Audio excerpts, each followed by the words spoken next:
표지와 문서 범위 RG 1.91 개정 입하는 원자력발전소 주변에서 발생할 수 있는 인위적 폭발 위해를 평가하기 위한 미국 원자력규제위원회 규제 지침입니다. NRC는 미국 원자력규제위원회를 뜻하며 원자력발전소의 안전규제와 인허가를 담당하는 기관입니다. TNT는 폭발 효과를 비교할 때 기준으로 쓰는 표준 폭약입니다.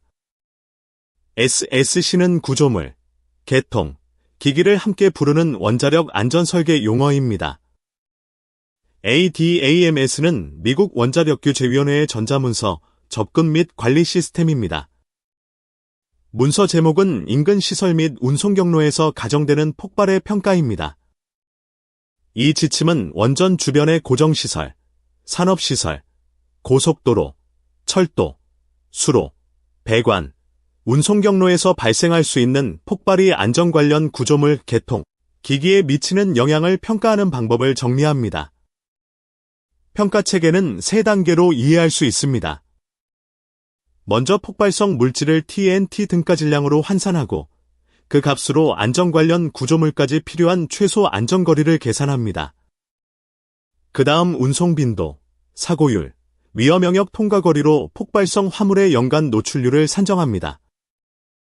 마지막으로 거리 기준이나 확률 기준으로 배제되지 않는 폭발원에 대해서는 폭풍 하중, 미사일 영향, 구조물 안정성, 구조물 응답을 상세하게 평가합니다. 개정 입하는 2013년 4월에 발행되었고 초안 DG 1270을 기반으로 합니다. 원문은 ADAMS 문서번호 MEL12170A980으로 추적할 수 있습니다.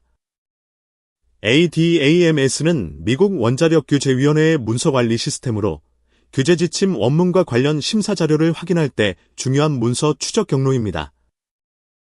여기서 NRC는 미국 원자력규제위원회, TNT는 폭발 효과 비교에 쓰이는 기준 폭약, SSC는 구조물 개통 기기를 의미합니다. RG 1.91의 핵심은 폭발물이 단순히 가까이 있는지를 확인하는 데 있지 않습니다. 원전 안전 기능을 담당하는 SSC가 외부 폭발화 중에서도 설계 기준 기능을 유지할 수 있는지를 체계적으로 입증하는 데 있습니다. 평가 목적과 기본 접근 RG 1.91은 원전 주변에서 가정되는 인위적 폭발 위해를 평가할 때 미국 원자력규제위원회가 수용 가능하다고 보는 방법을 제시합니다. 평가 대상은 원전 주변의 고정시설, 도로, 철도, 수로, 배관, 산업시설에서 발생할 수 있는 공기폭발입니다. 여기서 중요한 것은 폭발 규모 자체가 아니라 폭발로 인한 과업과 폭풍화 중이 원전 안전 관련 구조물 개통, 기기의 안전 기능을 저해할 수 있는지입니다. 첫 번째 평가 축은 TNT 등가 질량을 이용한 최소 안전거리 계산입니다. 실제 폭발물이나 가연성 물질이 만드는 폭풍파 효과를 TNT 질량으로 환산하고 폭발원이 안전 관련 구조물에서 충분히 떨어져 있는지 확인합니다. 두 번째 평가 축은 노출률 계산입니다. 폭발성 화물이 운송 경로를 얼마나 자주 지나가는지, 해당 운송수단의 폭발 사고율이 어느 정도인지, 그리고 위험 영역 안을 얼마나 길게 통과하는지를 종합하여 연간 폭발 노출 빈도를 산정합니다. 세 번째 평가 축은 구조 응답 평가입니다. 거리 기준과 확률 기준으로 위해를 배제할 수 없으면 폭풍압, 구조물 내하력, 탄성 응답, 전도 안정성, 활동 안정성, 미사일 방어 능력을 상세하게 해석합니다. 이처럼 RG 1.91은 폭발 위해를 거리, 확률, 구조 내력이라는 3단계로 선별합니다. 이 계층적 구조 덕분에 안전상 의미가 작은 폭발원은 초기 단계에서 배제하고 실제로 원전 안전 기능에 영향을 줄 수 있는 폭발원에 대해서만 상세평가를 수행할 수 있습니다. 규제 요건과 설계 기준에 연결할지 1.91은 부지 위해 평가, 안전 관련 구조물 개통, 기기의 설계 기준, 외부 사건 방어 능력을 하나의 규제 판단 구조로 연결합니다. GDC는 일반 설계 기준을 뜻하며 원전 안전 설계가 만족해야 하는 기본 설계 요건입니다. 10CFR 100.20 나항는 원자로 부지의 물리적 특성과 주변 위해를 평가하도록 요구합니다. 폭발 위해는 원전 주변에서 발생할 수 있는 외부 인위적 사건이므로 부지 적합성 검토에서 중요한 요소가 됩니다. 텐시 FR 50.34 가항 1호는 예비안전성 분석보고서의 부지 특성, 설계 기준, 안전성 평가에 필요한 정보를 포함하도록 요구합니다. 따라서 폭발 위해 평가 결과는 원전 설계와 부지 평가를 뒷받침하는 기술 자료가 됩니다.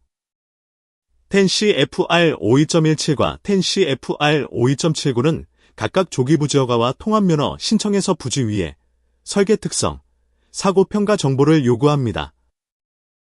파트 52 체계에서는 설계 인증과 통합면허 심사가 서로 연결되므로 외부 폭발 위해가 설계 기준에 미치는 영향을 명확히 설명해야 합니다.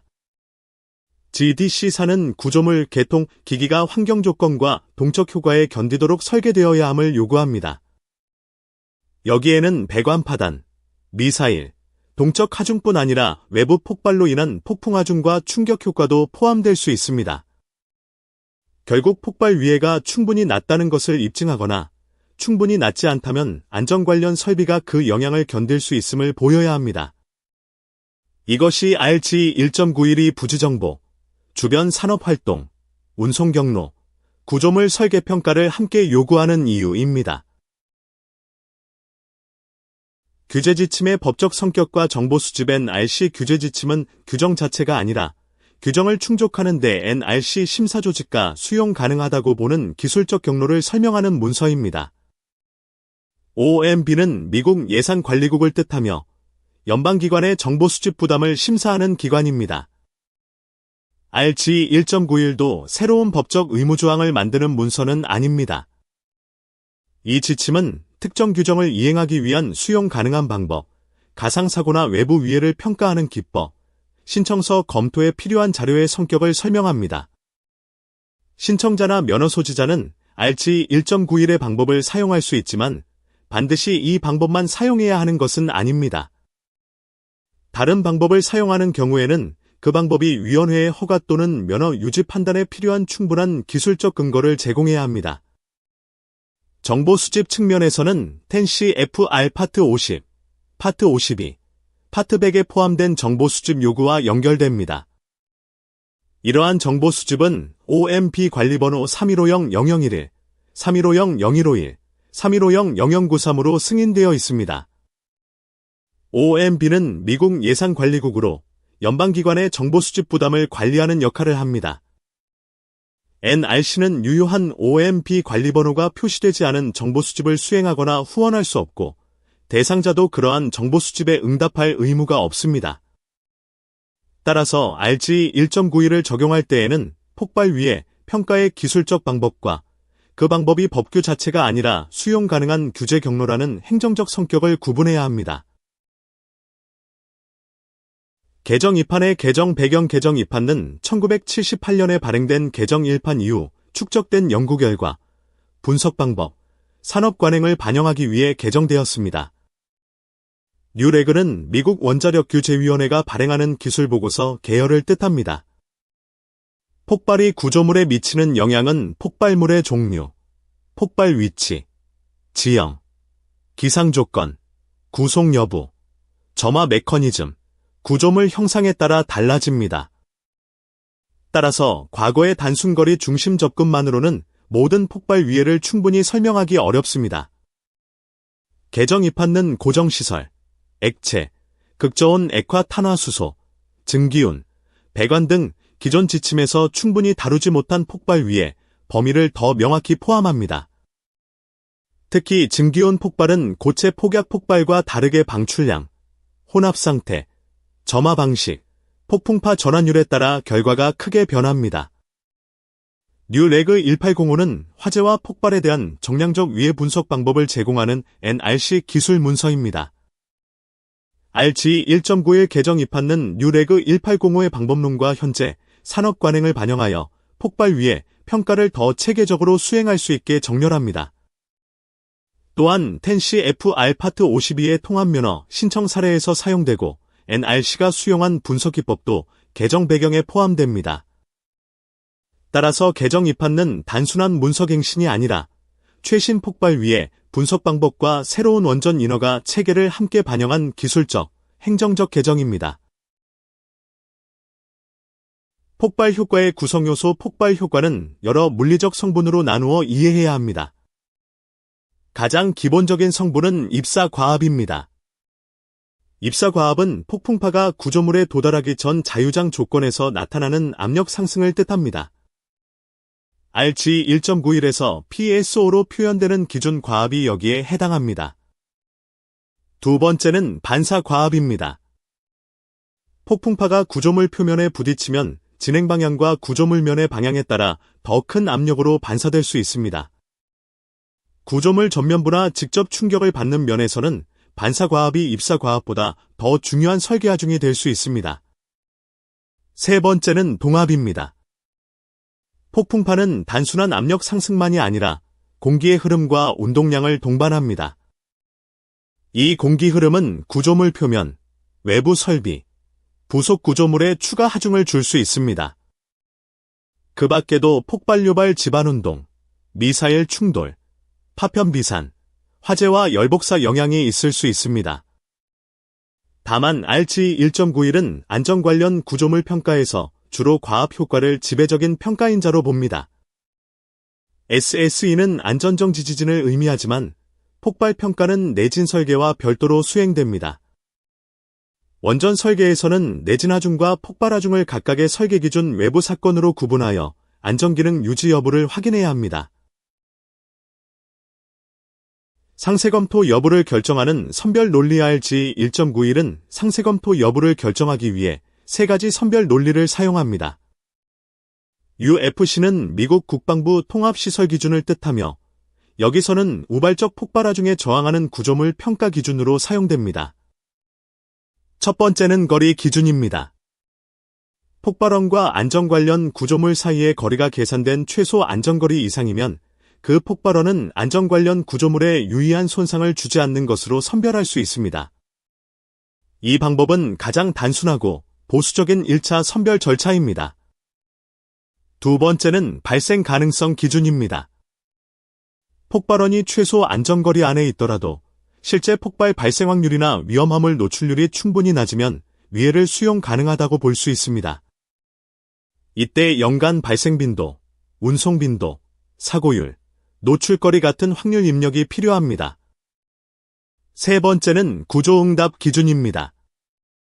거리 기준과 확률 기준만으로 배제할 수 없는 경우에는 폭풍압, 구조물 내하력, 탄성응답, 전도 안정성, 활동 안정성, 미사일 방어 능력을 상세하게 해석합니다. 이 세 가지 방법은 평가 부담을 합리적으로 줄이기 위한 계층적 절차입니다. 먼저 거리로 배제하고, 거리로 배제되지 않으면 확률로 배제하며, 그래도 남는 경우 구조물의 실제 저항 능력을 평가합니다. 거리나 확률 기준으로 위해를 배제할 수 없는 경우에는 UFC 3-340-0에 기초한 폭풍하중 및 구조응답 평가가 필요합니다. UFC 3-340-02는 우발적 폭발 효과에 저항하는 구조물 설계와 평가에 사용되는 중요한 기준 문서입니다. 최소 안전거리와 PSO 기준. 최소 안전거리 방법의 핵심 기준은 안전 관련 구조물 위치에서 최대양의 입사 과합인 PSO가 1.0 psi 이하인지 여부입니다. NRC는 관심 대상 SSC에 대해 PSO가 1.0 psi 이하이면 유의한 손상이 예상되지 않는다고 보수적으로 판단합니다. 1.0 psi는 약 6.9kPa입니다. 이 값은 손상이 절대 발생하지 않는다는 뜻이 아니라 원전 안전 관련 구조물의 선별평가에서 추가 폭발 영향 검토가 필요하지 않을 정도로 낮은 수준이라는 의미입니다. 최소 안전거리는 UFC 3-340-02에 제시된 TNT 방구형 장약 실험 자료를 사용하여 산정합니다. 실제 폭발원이 고정시설이든 운송경로이든 안전 관련 구조물까지의 거리가 최소 안전거리 이상이면 그 폭발원은 추가 상세검토 대상에서 제외할 수 있습니다. 식1은 최소 안전거리 R민을 구하는 식입니다. R민은 PSO가 1.0 psi에 도달하는 거리입니다. W는 TNT 질량이고 G는 축척거리입니다. 축척거리 G는 폭발하중 평가에서 매우 중요한 개념입니다. 폭발량이 커질수록 영향거리는 단순 비례가 아니라 질량의 세제곱근에 비례하여 증가합니다. 여기서는 G 45피트 매 파운드의 3분의 1 제곱 또는 18m 매 킬로그램의 3분의 1 제곱을 사용합니다. 따라서 최소 안전거리 평가는 폭발물 질량을 정확히 파악하는 것과 함께 그 질량을 어떤 기준의 TNT 등가 질량으로 환산할 것인지가 핵심입니다. TNT 등가 질량 산정 TNT 등가 질량 산정은 실제 물질이 TNT와 같은 폭풍 효과를 낸다고 가정했을 때 해당 TNT 질량이 얼마인지 환산하는 절차입니다. TNT 등가성은 폭발물이나 가연성 물질의 폭발 효과를 하나의 기준 폭약으로 통일하여 비교하게 해줍니다. 원전 주변에는 TNT 자체가 아니라 암모니아, 프로판, 액화가스, 산업용 화학물질, 운송 중 위험물처럼 다양한 물질이 존재할 수 있으므로 이를 공통평가 기준으로 변환해야 합니다. 폭발용 물질은 제조사가 제공하는 TNT 등가성 또는 상대효과 계수를 사용할 수 있습니다. 상대효과 계수는 같은 질량의 물질이 TNT에 비해 어느 정도 폭풍 효과를 내는지를 나타내는 상대효과 계수입니다. 우발적으로 폭발할 수 있는 고체 물질이지만 원래 폭발형으로 의도되지 않은 물질에는 최소 R2 계수 1을 사용합니다. 이는 불확실성을 줄이기 위한 보수적 가정입니다. 증기온 폭발은 더 복잡합니다. 증기 형성량, 저장 상태, 방출 상태, 구속 정도, 점화 방식에 따라 실제 폭풍 에너지가 크게 달라집니다. 따라서 전체 저장량을 단순히 TNT로 환산하기보다 실제 폭풍파 형성에 참여하는 에너지를 별도로 평가해야 합니다. 식2는 유효 장약 중량 W2를 계산합니다. W2는 식1의 최소 안전거리, 산정에 넣을 TNT 등가 장약 질량입니다. WEXP는 평가 대상 폭발물의 질량이고 HDEXP와 HDTNT는 각각 평가 대상 폭발물과 TNT의 폭발열입니다. 증기온 폭발의 TNT 등가와 증기온 폭발의 TNT 등가와에서는 방출된 가연성 증기가 가진 연소에너지 중 실제 폭풍파로 전환되는 비율을 따로 산정해야 합니다. SFPE는 화재-방호공학회 계열 표기를 뜻하며 화재와 폭발 방호공학 자료에서 자주 쓰입니다. 증기온 폭발은 고체 폭약처럼 일정한 형상과 위치에서 순간적으로 폭발하는 사건이 아닙니다. 가연성 증기가 대기 중으로 퍼지고 공기와 혼합되며 특정 농도 범위에 들어간 뒤 점화되어 폭풍파를 만들 수 있습니다. 방출량, 확산 상태, 구속 정도, 지형, 기상 조건, 점화원이 모두 결과에 영향을 줍니다. 뉴레그 1805와 SFPE 핸드북은 증기온 폭발의 폭풍파 에너지를 추정하는 데 사용할 수 있는 접근법을 제공합니다. 여기서 알파는 가용 연소에너지 중 폭풍파 발생에 참여하는 비율입니다.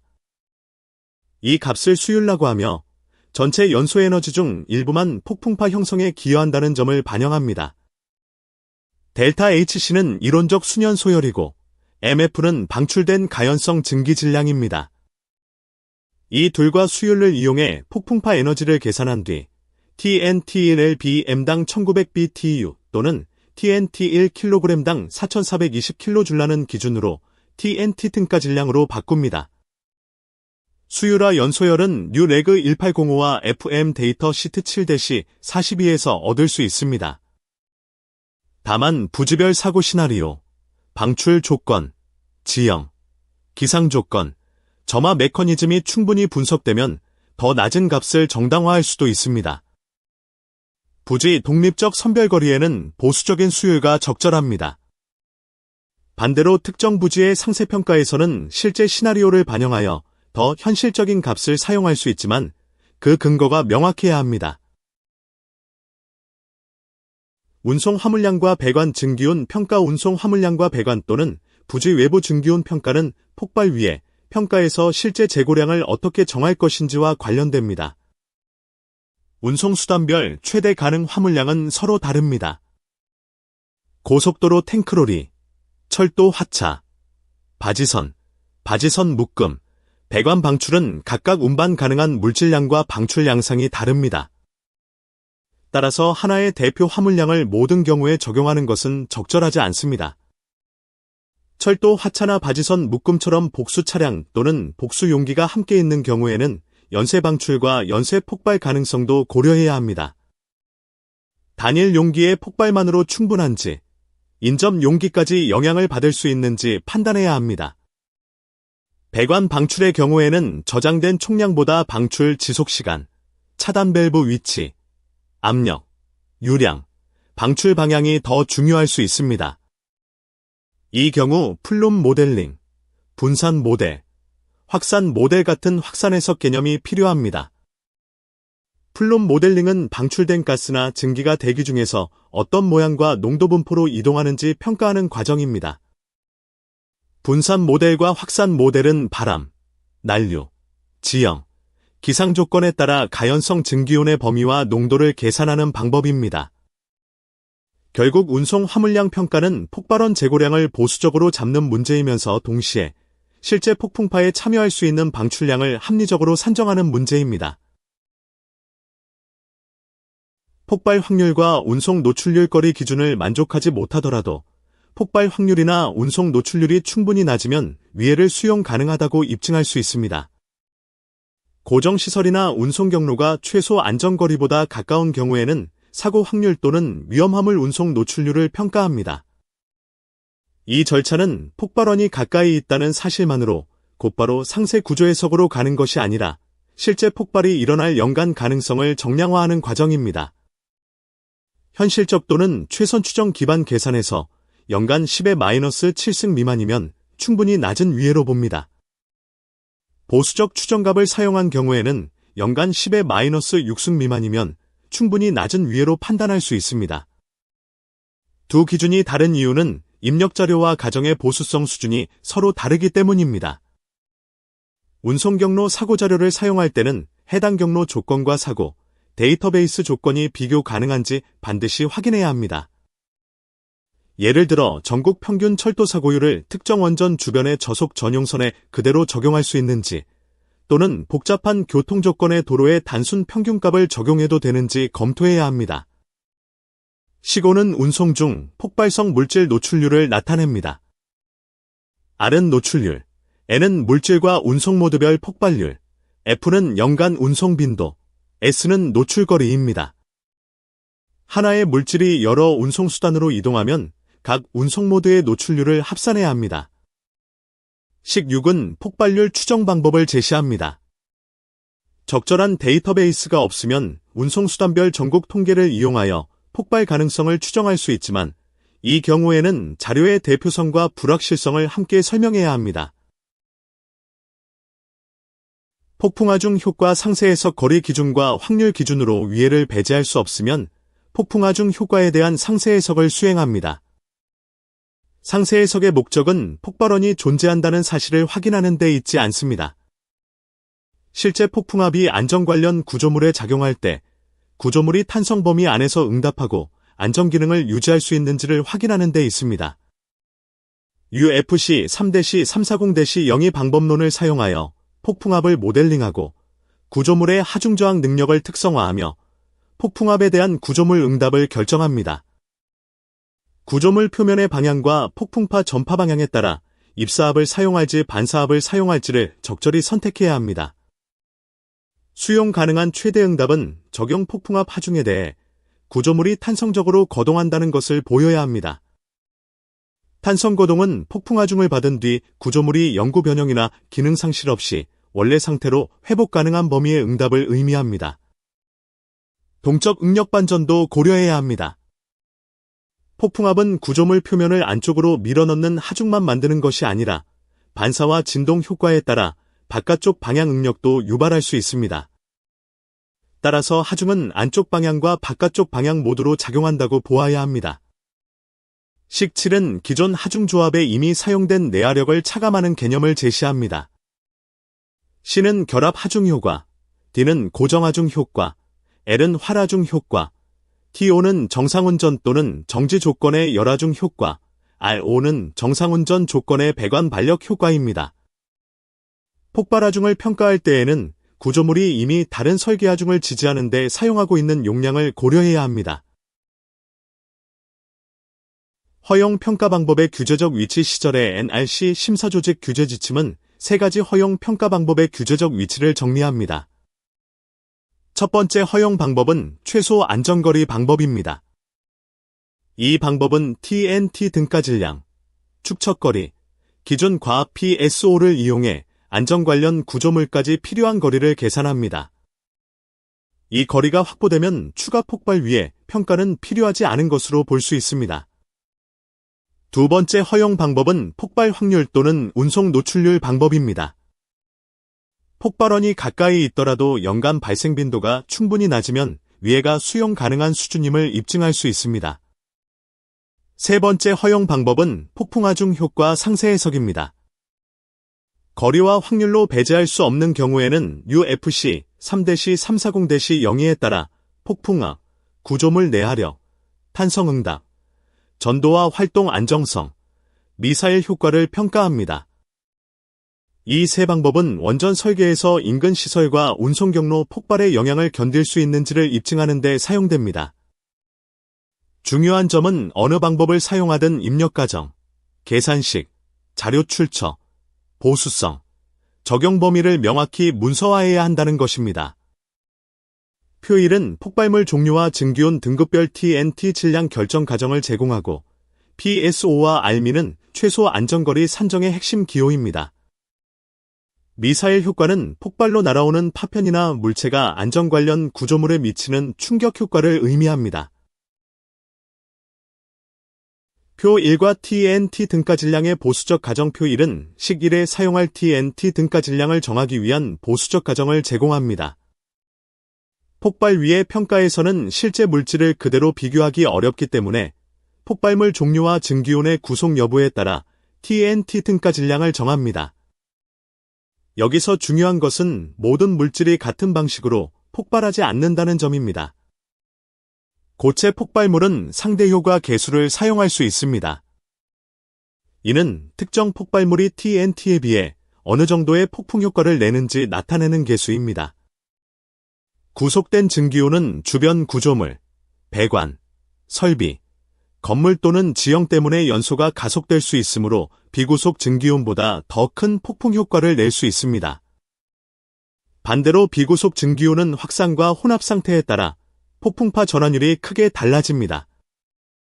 BLEVE는 가하베커가스 용기가 열이나 손상으로 급격히 파열되며 폭발과 화재를 동반할 수 있는 현상입니다. 이러한 현상은 단순한 증기온 폭발이나 고체 폭약 폭발과는 다른 물리적 특성을 가집니다. 표 1의 목적은 상세 자료가 부족한 초기 선별평가에서 보수적이고 일관된 TNT 등가 질량을 사용할 수 있게 하는 것입니다. 다만 물질, 방출 시나리오, 기상 조건, 지형, 반응 속도론이 명확히 확인되는 경우에는 더 낮은 유효 수율을 정당화할 수 있습니다. 방법 1의 세부 적용 방법 1의 핵심은 최소 안전거리보다 가까운 폭발원이 존재하는지 확인하는 것입니다. 잠재 폭발성 물질을 취급하는 고정시설이나 운송수단이 계산된 최소 안전거리보다 원전 중요 구조물에 가까이 접근하지 않으면 그 폭발원의 영향은 더 이상 고려하지 않아도 됩니다. 이 판단은 평가 부담을 크게 줄여주지만 최소 안전거리 계산에 들어간 TNT 등가 질량이 적절해야 합니다. TNT 등가 질량 계산에는 표 1의 보수적 가정을 사용할 수 있습니다. 이는 초기 선별평가에서 상세한 물질별 분석 없이도 충분한 보수성을 확보하기 위한 방법입니다. 잠재 폭발성 물질을 식별할 수 있으면 방출 시나리오, 반응 속도론, 부지 지형, 주된 기상 조건을 반영한 분석으로 더 낮은 유효 수율을 정당화할 수 있습니다. 예를 들어 물질의 실제 방출량이 제한되거나 증기온이 넓게 희석되어 폭풍파 전환율이 낮다는 점을 입증할 수 있다면 보수값보다 낮은 값을 사용할 수 있습니다. 물질 등급을 식별할 수 없는 비구속 증기온 폭발에는 FM 데이터 시트 42에 근거한 15% 수율과 수용 가능한 보수값으로 제시됩니다. 15% 수율은 전체 연소 에너지 중 15%가 폭풍파 형성에 참여한다고 보는 보수적 가정입니다. 결국 방법 1은 가장 단순한 거리 선별법이지만 그 내부에는 물질 식별, TNT 등가화, 수율 선택, 부지 조건 반영이라는 중요한 공학적 판단이 포함됩니다. 방법 2의 세부 적용 방법 2는 거리 기준을 만족하지 못하는 경우 낮은 폭발 확률이나 낮은 노출률로 위해를 배제하는 절차입니다. 폭발성 물질이 있는 시설 또는 운송 경로가 식 1의 거리보다 가까운 경우에도 실제 폭발 위험이 수용 가능할 만큼 낮다는 것을 확률적으로 보일 수 있습니다. 이 접근은 원전 주변의 도로, 철도, 배관, 산업시설이 존재하더라도 모든 경우에 상세 구조 해석을 요구하지 않도록 해줍니다. 보수적 가정 기반 평가에서는 PSO 1.0, PSI 초과 노출률이 연간 10의 -6승 미만이면 수용 가능하다고 봅니다. 현실적 가정 기반 평가에서는 기준이 더 엄격하여 연간 10의 -7승 미만이어야 합니다. 여기서 PSO 1.0, PSI 초과 노출률은 안전 관련 구조물 위치에서 1.0 PSI를 넘는 입사 과압을 만들 수 있는 폭발 사건이 연간 얼마나 자주 발생할지를 의미합니다. 운송 경로 평가에서는 경로 조건이 사고 데이터베이스의 조건과 비교 가능한지 반드시 고려해야 합니다. 산악 구간, 도시 구간, 전용선, 저속 구간, 교차로 밀집 지역은 사고율이 서로 다를 수 있습니다. 여러 운송 모드를 통해 동일 물질이 이동하면 각 운송 모드별 노출률을 합산하여 판단합니다. 도로, 철도, 수로가 함께 존재하는 부지에서는 이 합산이 특히 중요합니다. 방법 2는 확률론적 선별 방법이지만 단순한 숫자 계산이 아닙니다. 자료의 대표성, 사고율의 보수성, 운송 빈도, 노출거리, 물질별 폭발 가능성을 함께 검토해야 하는 절차입니다. 방법 3의 구조해석 입력과 하중평가 방법 3의 구조해석에서는 TNT 등가 질량, 폭풍압, 구조물 내화력의 근거를 명확히 해야 합니다. 먼저 TNT 등가 질량을 줄여 사용하는 경우에는 반드시 그 근거를 정당화해야 합니다. 반응 속도론, 부지 지형, 주된 기상 조건, 방출 시나리오, 물질 농도 분포 같은 요소를 근거로 더 낮은 폭풍파 전환율을 주장할 수 있지만 그 주장이 계산상 보수성을 훼손하지 않는지 확인해야 합니다. 구조물에 작용하는 폭풍압은 구조물 방향에 따른 반사 효과를 포함하여 UFC 3-340-0이 방법론으로 특성화합니다. 폭풍파가 구조물 정면에 부딪히는 경우와 비스듬히 지나가는 경우의 하중은 다르므로 표면 방향과 폭풍파 진행 방향을 함께 고려해야 합니다. 구조물의 하중 저항 능력도 UFC 3-340-0이 방법론으로 특성화합니다. 폭발 하중은 짧은 시간 동안 큰 압력을 가하는 동적 하중이므로 단순 정적 하중과 동일하게 볼 수 없습니다. 구조물 내화력은 식 7의 기존 하중 조합을 저항하는 데 이미 사용되는 용량을 차감하여 평가합니다. 이는 구조물이 폭발 하중만 따로 받는 것이 아니라 고정 하중, 활 하중, 열 하중, 배관 반력 같은 설계 하중을 동시에 고려해야 한다는 뜻입니다. 따라서 방법 3은 보수적 선별을 넘어서는 상세평가이며 폭발원 정의, 하중 산정, 구조 저항, 하중 조합, 탄성응답 입증을 모두 포함하는 구조공학적 검토입니다. 구조물 응답과 안정성, 미사일 방어 방법 3에서는 구조물 응답, 안정성, 미사일 방어까지 확인해야 합니다. 폭풍압에 대한 구조물 응답은 UFC 3-340-0이 방법론으로 해석하고 구조물이 탄성적으로 응답함을 보여야 합니다. 탄성응답은 구조물이 하중을 받은 뒤 영구 손상 없이 원래 상태로 돌아갈 수 있는 수준의 응답을 의미합니다. 폭풍압은 동적 응력 반전을 고려하여 안쪽 방향과 바깥쪽 방향 모두로 작용한다고 보아야 합니다. 폭발 압력은 일방향 정적 하중이 아니라 짧은 시간 동안 구조물을 가진하고 진동을 유발하는 동적 하중입니다. 전도 안정성과 활동 안정성도 평가해야 합니다. 전도 안정성은 구조물이 회전하여 넘어지지 않는지를 보는 것이고, 활동 안정성은 구조물이 기초 위에서 미끄러지지 않는지를 보는 것입니다. 직접 하중을 받는 외부 표면에서 전달되는 하중을 지지 구조물이 부담할 수 있는지도 확인해야 합니다. 외벽만 견디는 것이 아니라 그 하중이 내부 보, 기둥, 전단벽, 기초로 전달되는 경로 전체가 건전해야 합니다. 미사일 저항성은 폭발로 발생한 파편이나 물체가 구조물에 충돌할 때의 방어 능력을 의미합니다. 콘크리트 구조물은 R.P. 케네디의 방법, 강구조물은 윌리엄슨과 엘비의 방법을 사용할 수 있습니다.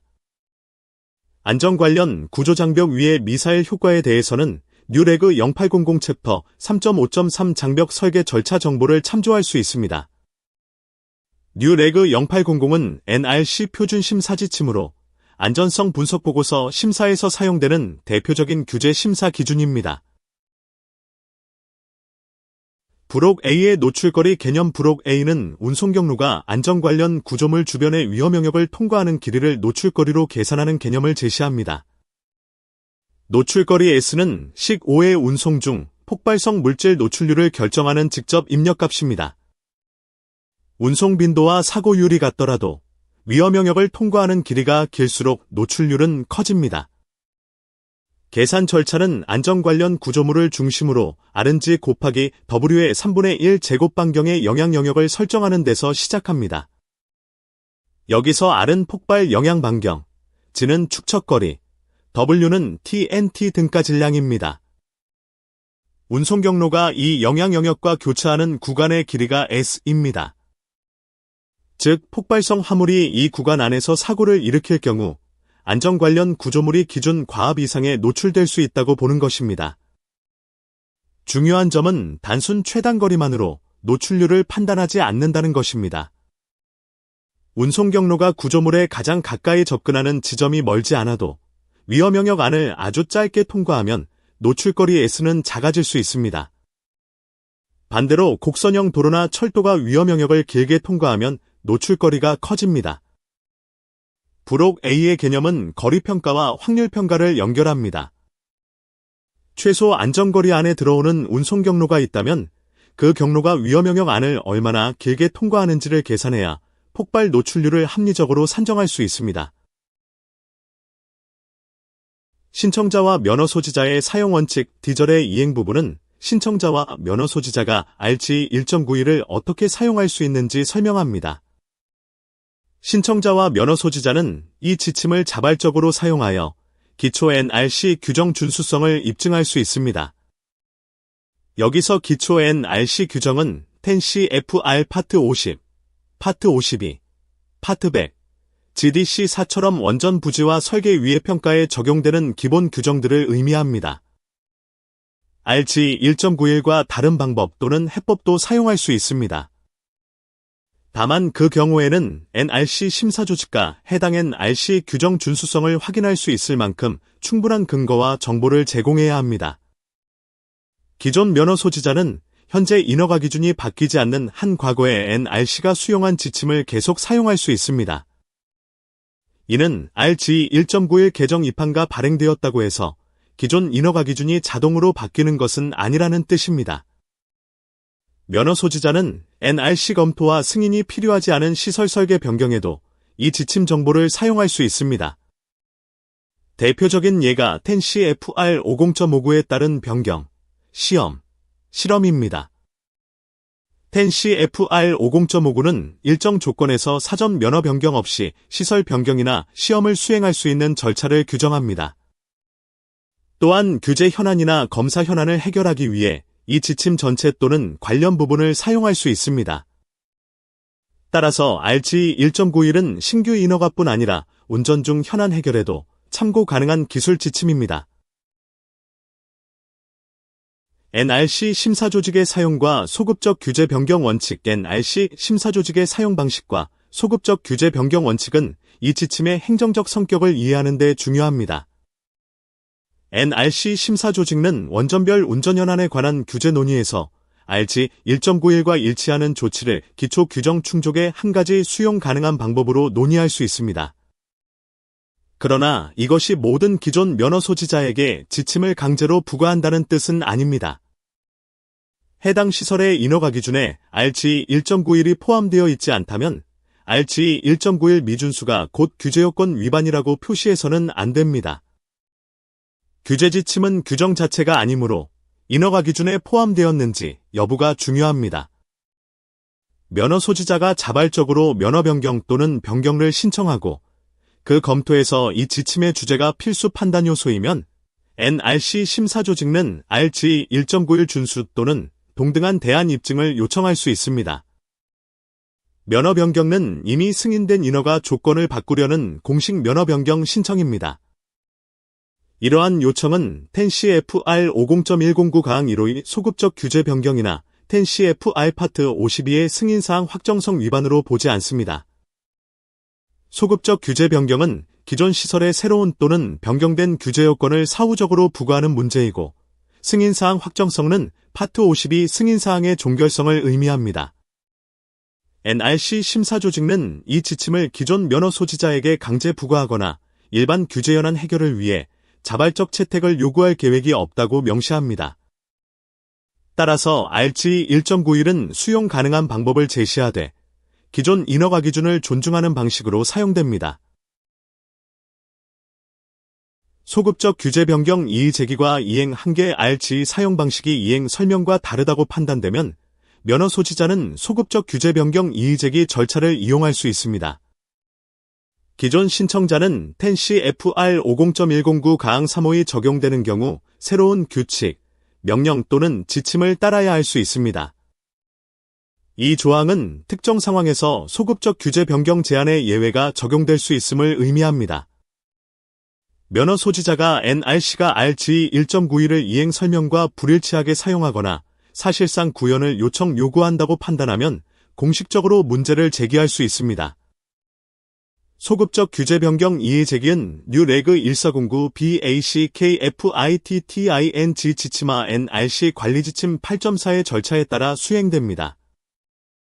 뉴레그 1409는 소급적 규제 변경 판단과 절차에 관한 NRC 지침이고 관리지침 8.4는 시설별 소급적 규제 변경과 정보 요청 관리를 다루는 NRC 내부 관리지침입니다. 이 절차의 목적은 규제 지침이 기존 인허가 기준을 부당하게 소급 변경하는 수단으로 사용되지 않도록 하는 것입니다. 규제기관이 새로운 지침을 제시할 수는 있지만 기존 시설에 적용하려면 규정상 정해진 절차와 정당화가 필요합니다. 따라서 RG 1.91의 이행조항은 지침 사용의 자발성, 기존 인허가 기준 존중, 규제 집행과 기술 지침의 구분을 명확히 합니다. 참고문헌 1. 규정 화재, 폭발하중 기준 첫 번째 참고문헌구는 규정, 화재, 폭발 분석기법, 폭발하중 구조 기준을 포함합니다. 10CFR 파트 100은 원자로 부지 기준을 다루며 외부 폭발 위해가 부지 적합성과 어떻게 연결되는지 판단하는 기본 규정입니다. 10CFR 파트 50은 생산 및 이용시설의 국내 인허가 규정이고 10CFR 파트 52는 원전 면허, 인증, 승인 체계를 규정합니다. NRCRG 189는 원자력 발전소 화재 방호를 다루는 규제 지침입니다. 폭발 위해와 화재 위해는 별개의 사건이지만 인근 시설이나 운송 경로에서 발생하는 외부 사건 평가에서는 서로 연결될 수 있습니다. 뉴레그 1805는 화재 동역학 도구 정량 화재 위해 분석 방법을 제공하며 챕터 1호는 폭발 위해 평가와 관련된 기술적 근거를 제공합니다. 화재 동역학 도구는 화재와 폭발 현상을 정량적으로 평가하기 위한 계산 도구와 방법론을 의미합니다. DEPARTMENTOFDEFENSEUFC 3-340-02는 우발적 폭발 효과에 저항하는 구조물 기준을 제공합니다. RG 1.91에서는 폭풍압과 구조응답 평가의 핵심 기준 문서로 사용됩니다. SFPE 화재방호공학 핸드북은 화재방호공학 분야의 대표적 참고문헌이며 폭발방호 항목은 폭발방호 원리를 제공합니다. FM 글로벌 재산 손실방지 데이터 시트 7-42는 TNT 등가화 방식으로 증기온 폭발을 평가하는 데 참고됩니다. 이 참고문헌들은 RG 1.91이 단순한 규제 설명서가 아니라 폭발물리, 화재 방호공학, 구조동역학, 원전 부지 평가를 함께 묶는 기술 문서임을 보여줍니다. 참고문헌 2. 증기온, 분산해석, 확률, 미사일 영향. 두 번째 참고문헌구는 증기온, 분산해석, 확률 분석, 미사일 영향, 소급적 규제 변경 지침을 포함합니다.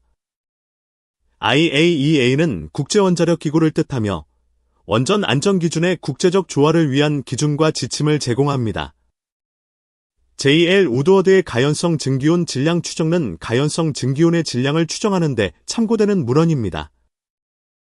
증기온 폭발에서는 방출량 전체가 아니라 실제 가연 범위에 들어가는 질량이 중요하므로 이 문헌은 물질량 산정에 의미가 있습니다. 뉴레그 CR6410은 해결료 주기 시설 사고 해석 핸드북으로 해결료 주기 시설 사고 해석에 관한 지침을 제공합니다. 챕터 5는 화학적 위해와 사고 해석에 관련된 정보를 제공합니다. FEMA의 화학위해 분석 절차 핸드북은 화학물질 위해 분석 절차를 다루며 운송 또는 산업시설에서 발생할 수 있는 화학사고 평가에 참고됩니다. IAEA 안전지침엔 SG 3.1은 원전 부지 평가에서 외부 인위적 사건을 다루는 국제 지침입니다. IAEA는 국제원자력기구이며 각국 원전 안전기준의 국제적 조화를 위한 기준과 지침을 제공합니다. RP 케네디의 방법은 콘크리트 구조물에 대한 미사일 충격 효과를 평가하는 데 사용될 수 있고, 윌리엄슨과 엘비의 방법은 강구조물에 대한 파편 충격 효과 평가에 사용될 수 있습니다. 뉴레그 0800 챕터 3.5.3 장벽 설계 절차는 안전 관련 구조장벽의 미사일 방호 설계 심사와 연결됩니다. 뉴레그 1409와 NRC 관리지침 8.4는 소급적 규제 변경 절차와 관리 원칙을 제공하여 지침의 소급 적용 문제를 판단하는 데 사용됩니다. 이 참고문헌구는 RG 1.91이 폭발 확률, 증기 확산, 구조 충격, 규제 이행 절차를 모두 포함하는 종합 위해평가 지침임을 뒷받침합니다. 핵심 적용 흐름. RG 1.91의 핵심 적용 흐름은 3단계로 정리됩니다. 첫째, TNT 등가 질량과 최소 안전거리를 산정하여 PSO 1.0, PSI 기준을 만족하는지 확인합니다. 폭발원이 충분히 멀리 떨어져 있다면 안전 관련 구조물에 유의한 손상을 줄 가능성이 낮다고 보고 추가 상세 검토를 생략할 수 있습니다. 둘째, 거리 기준을 만족하지 못하면 폭발 확률 또는 운송 노출률이 충분히 낮은지 검토합니다. 이 단계에서는 운송 빈도, 사고율, 노출거리, 물질별 폭발 가능성, 경로 조건을 종합하여 연간 위해 발생 빈도를 산정합니다. 셋째, 거리와 확률 기준으로도 배제할 수 없으면 폭풍압, 미사일, 전도 안정성, 활동 안정성, 구조물 탄성 응답을 상세 해석합니다. 이 상세 해석은 UFC 3-340-02, 뉴레그 0800 관련 미사일 충격 평가 방법을 근거로 수행됩니다. 각 방법은 10CFR 파트 50, 10CFR 파트 52, 10CFR 파트 100, GDC4와 연결되는 부지 설계 위해 평가의 기술적 근거로 사용됩니다. 폭발 위해 평가는 원전 주변 위험원을 목록화하는 작업이 아니라 안전 관련 SSC가 외부 인위적 사건 하에서도 설계 기능을 유지할 수 있는지 입증하는 과정입니다. 최종적으로 RG 1.91은 원전 주변 폭발 위해를 거리 선별, 확률 선별, 구조응답 평가라는 체계로 정리하여 인허가 심사와 설계 위해 평가에서 일관된 판단을 가능하게 하는 규제 지침입니다.